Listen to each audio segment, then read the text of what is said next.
Anti-FPL freak here. We had an amazing week in game week 10, finishing with 15 points. And that means 4 green arrows in a row, ladies and gentlemen.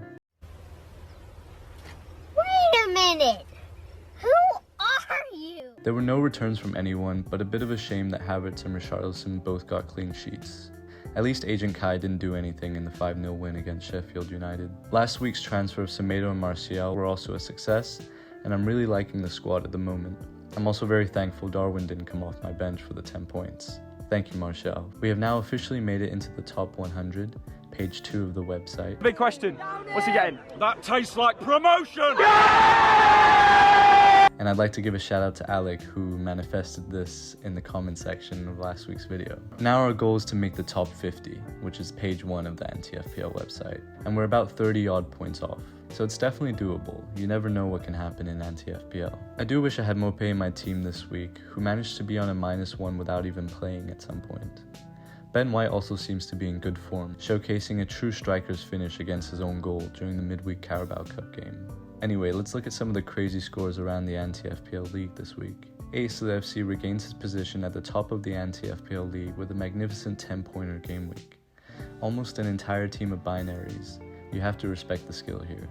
The race at the top is incredibly close, with anti-FPL, Equiem's Wegwurst, Losing Legacy, and Egg all in the race. And behind them we have some anti-FPL OGs like Meister Pumuckl and Hoodie trailing behind. Speaking of OGs, Leosos, sorry if I'm pronouncing that wrong, who's been a supporter of the channel, had an incredible free hit, finishing with 9 points. The double Sheffield United and triple Forest defense was a masterstroke. And despite Woodrow not playing, their first bench option, Anthony, saved the day, coming off the bench and playing 4 minutes while also somehow getting a yellow card for the 0 points. Hold up. Let him.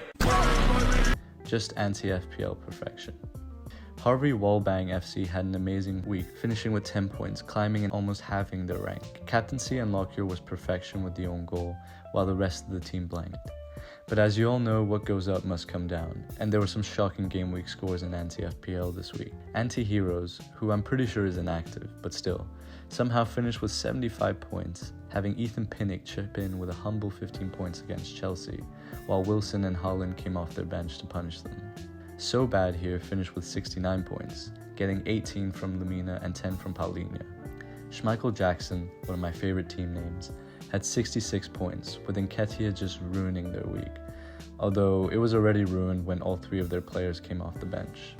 I'd also like to shout out Lallana in Pajamas, who's having a great season in Anti this year, but had a stinker of a game week, finishing with 49 points and dropping from 6th to 22nd in the world. Anti Cazorla, on the other hand, jumped from 22nd to 10th in the world with a solid week of 17 points. For game week 11, I have to admit I've made a mistake. I forgot to change my captaincy, which means Semedo is my captain against Sheffield. But that's fine, right? We'll be fine, right, guys? Anyways, pray for me, and let's hope that somehow Sheffield United score a goal against Wolves, and that my week is saved. Thanks for watching, and I'll see you next time.